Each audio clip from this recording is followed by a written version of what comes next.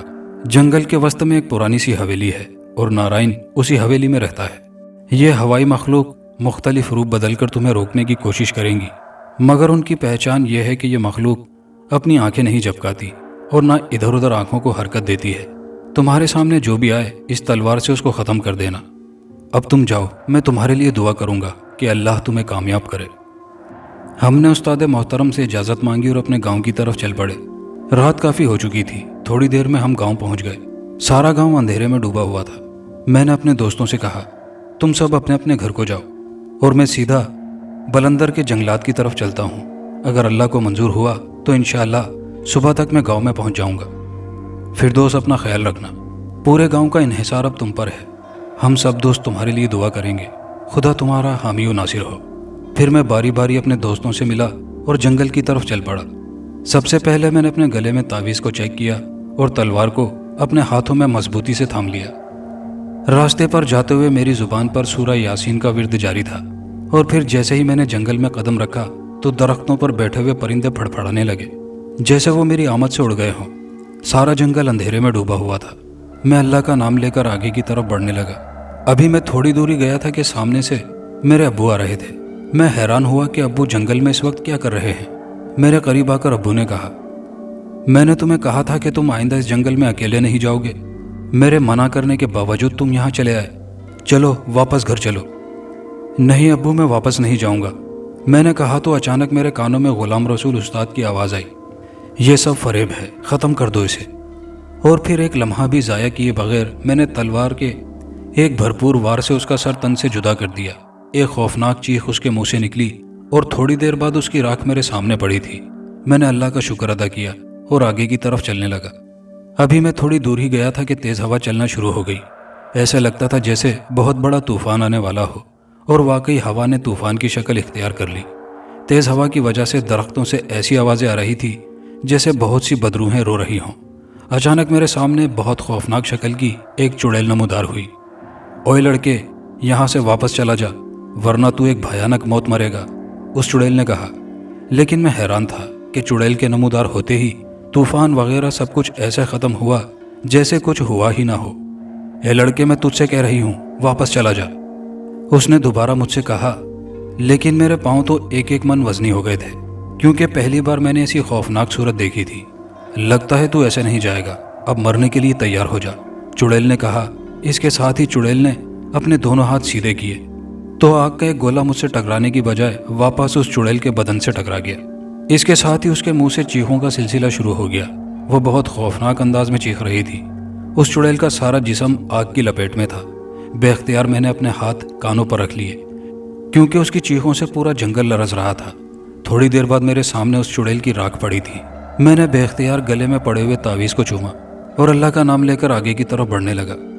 اچانک ایک بوڑھا گنجا شخص میرے سامنے آن کھڑا ہوا اور میں سمجھ گیا کہ یہی پنڈت نارائن ہے۔ وہ بلند آواز میں بولا، کمینے، تو نے میری ساری زندگی کی محنت ضائع کر دی، اب مرنے کے لیے تیار ہو جا۔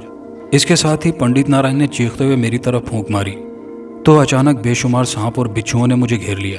مگر یہ دیکھ کر نارائن کو اور بھی غصہ آ گیا، کیونکہ جب بھی سانپ یا بچھو میرے قریب آتے تو انہیں فوراً آگ لگ جاتی۔ پنڈت نارائن نے ہر حربہ استعمال کیا مگر اس کا کوئی بھی جادو کارگر ثابت نہ ہوا۔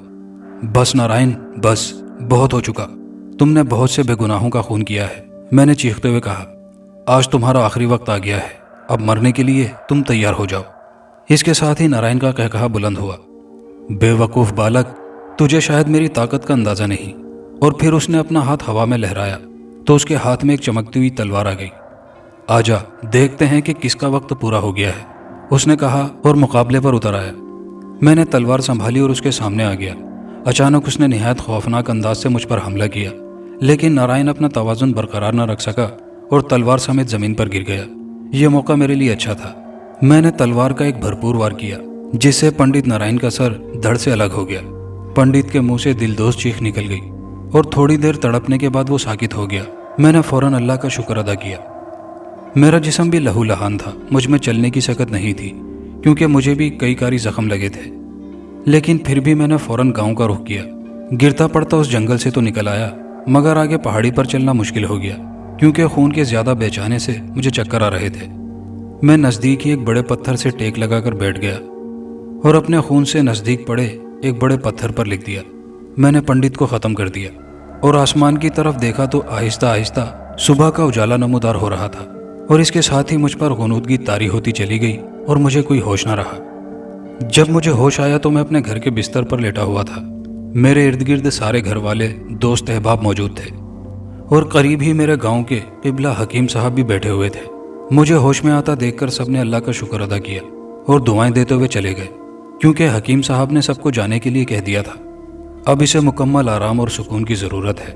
سب کے جانے کے بعد صوبیہ فوراً میرے پاس آئی۔ اس کی آنکھیں آنسوؤں سے تر تھی۔ اس نے میرا ہاتھ اپنے ہاتھوں میں لے کر چومنا شروع کر دیا اور گلوگیر آواز میں بولی، فردوس، اگر تمہیں کچھ ہو جاتا تو میں بھی مر جاتی۔ یہ سن کر میں نے کہا، صوبیہ، اللہ کا کرم اور تمہاری دعاؤں سے ٹھیک تو ہوں۔ بہرحال وقت کے ساتھ ساتھ سب ٹھیک ہو گیا۔ اگلے ماہ کی 7 تاریخ کو جب میں کیمپ پہنچا تو خوشخبری میرا انتظار کر رہی تھی، کیونکہ انٹرویو میں پاس ہو چکا تھا۔ بہرحال وقت پر لگا کر اڑنے لگا۔ آج میں اور صوبیہ اپنے بچوں سمیت اپنے گھر میں خوش و خرم خوشحال زندگی گزار رہے ہیں، اور یہ اللہ تعالیٰ کا ہم پر بہت بڑا کرم ہے۔ دوستو، کہانی اچھی لگی ہوں تو ویڈیو کو لائک شیئر ضرور کیجیے گا، کمنٹ باکس میں اپنی قیمتی رائے کا اظہار کیجیے گا، اور چینل پر نئے آنے والے دوستوں سے گزارش ہے کہ چینل کو لازمی سبسکرائب کر لیجیے۔ شکریہ۔